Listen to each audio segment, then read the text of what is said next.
Good morning, everyone. Happy Friday. Pete Pardo here from Sea of Tranquility. Welcome to another edition of Favorite Album of the Year.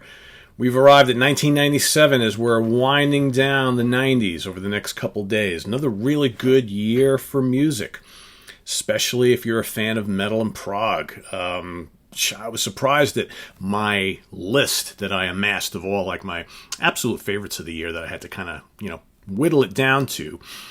Whittle it down to two. I will mention a couple others at the end of the episode, but I think my number one was pretty clear for me. My runner-up, not as clear because I had a couple that were kind of jockeying for the position. I went with one because I think it's a pretty spectacular album by this band, one of their best easily, and a classic of the genre that it represents. But before we get into that, I do want to pick my favorite, right? Talk about my favorite. So this particular album, at the time, fairly young band. This was their third full-length release. Up until this point, the albums from this band were not available here in the States or in most parts of the world. Their albums were only available in Japan, as was this one. So technically, this album was released in Japan in very late 1996, right at the end of the year. It didn't get its worldwide release in Europe, the States, and all other territories till early in 1997. As far as I'm concerned, that's a 1997 release. I don't generally go by those Japan-only releases type thing. So it came out, like I said, early 1997, produced by Steve Evans and Eric Rachel, originally for Zero Corporation Records, eventually on SPV and Inside Out Records when it got released through most of the world. Talking about Symphony X, The Divine Wings of Tragedy. One of my favorite bands ever from New Jersey. This is a killer album. Not that their self-titled Symphony X album or The Damnation Game, which came before it, not that those weren't solid albums. I think, for me, the debut, kind of primitive sounding for them. I think their sound really started to come into effect on The Damnation Game when Russell Allen was moved into the vocal slot. But here is where I think all the pieces finally fit together. The epic nature of their songwriting, the supreme musical chops, the progressive flair, right? The heavy metal thunder. It's kind of all here. The neoclassical elements of Sins and Shadows, Barnstorming track to kick things off. It's been a crowd favorite for many, many years. Sea of Lies, Out of the Ashes, The Accolade, which, Michael Romeo, the leader of the band, guitar player and main songwriter, he's a big fan of big film soundtracks as well as progressive rock. He loves Kansas and various other prog bands. So he always incorporates these big film score melodies and elements of bombast in their music. The Accolade's got haunting vocal melodies. Russell Allen, what a singer. Great song. Pharaoh, another real heavy number. This album, again, mixes progressive metal with kind of that Yngwie Malmsteen neoclassical style. The Eyes of Medusa, The Witching Hour, the 20-plus minute title track, which is absolutely amazing. These guys can write epics. A lot of progressive metal bands write epic length tracks. Not a lot of them can do it like Symphony X. And then Candlelight Fantasia to kind of finish it all off. Ultra melodic. This band always has hooks to die for. Romeo can write a great tune.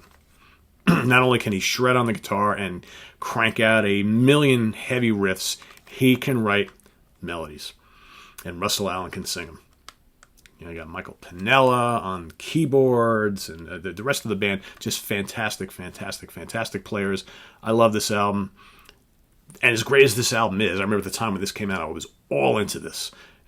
Hailing Symphony X as the greatest thing since the coming of Dream Theater. But man, they would continue to get better. They would continue to get better. So my runner-up, again, it was down to a couple, but I felt I had to go with this one because this album is such a kind of legendary classic to the Norwegian black metal scene. This band is one of the leaders of that kind of subgenre of metal, and this is if you Maybe we're on the fence about black metal because it is a very violent kind of, evil-sounding form of metal, but you have a little soft spot in your heart for extreme metal music that has like symphonic elements. This is one of the best examples of early symphonic black metal with lots of progressive rock keyboards, tons of keyboards, real grandiose, epic orchestrations and arrangements. I'm talking about Emperor, Anthems to the Welkin at Dust. A fantastic album for Isan and company. Again, it's primal and raw. I mean, this is black metal at its terrifying best. But it's grandiose. It's majestic. Kind of weird, it's like an oxymoron, right? You're talking about, real aggressive, violent, terrifying black metal, but mixed with like gorgeous soundscapes and prog rock keyboards, right? It's almost like it doesn't mix, but it does, and it does beautifully. Many Emperor classics on here. It's definitely one of my favorites, not only from the band, but in the genre itself. A lot of bands would go on to do this sort of thing. Dimmu Borgir, fellow Norwegians, okay?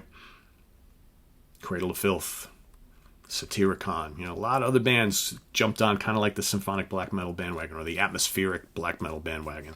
But I think Emperor were the ones who really figured it out first and really kind of perfected it. So a great album. There's my two, okay? Symphony X, Divine Wings of Tragedy, followed by Emperor. Okay, that's it for 1997 for me. I do want to mention a couple of honorable mentions.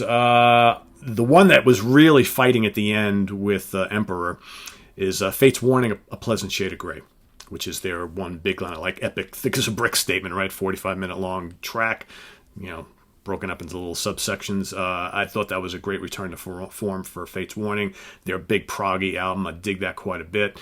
The Gatherings, Nighttime Birds, another one that was right up there for me. A couple prog ones. The Flower King, Stardust We Are. Talk about epic, man. Great 2-disc set. I love that album, as well as another 2-disc set concept album, IQ, Subterranea. All right.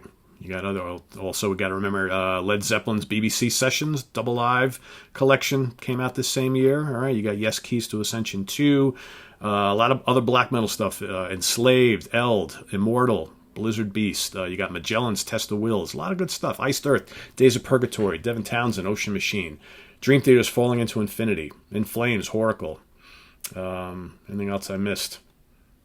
Another good live album for me, Styx, Return to Paradise. Stradivarius, Visions, good power metal. All right, Dimmu Borgir, Enthroned Darkness, Triumphant. So a lot of really good albums from this year for me. Tough to pick, but, in the end, like I said, it's Symphony X with the runner-up from Emperor for me. So you know how it goes, guys. No right or wrong answer here. Everybody's got their favorites. List yours in the comments below. All right, let us know your top favorite, your top 3 or 5, 10, whatever you want to do, and let us know why. That's the important thing. Why did these really kind of gravitate towards you, and why do they still hold up today? That's the key discussion point. This is on the web at www.seatranquility.org. We're on Facebook, we're on Twitter, of course, we're on YouTube all the damn time. Coming up today. All right, I've got a cool little kind of music bit in the news / rant coming up right after this, as well as I'm hoping maybe tonight to finally knock out my favorite vocalist of all time show.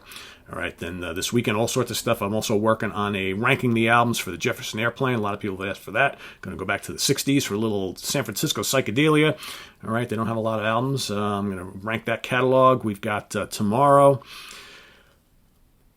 Martin Popoff and I one-on-one ranking the albums of Ted Nugent. Okay, I'm getting together with all the metal guys, my Saturday afternoon metal squares with Elliot Fulham, Brian Slagle, Steve Keeler. We're going to rank the catalog of Slayer. Okay, and then Jack Toledano also coming on the show. We are going to do top 10 songs of Manowar. And then I have I'm not going to announce it yet. I have a really, really special guest that's coming on the show on Sunday.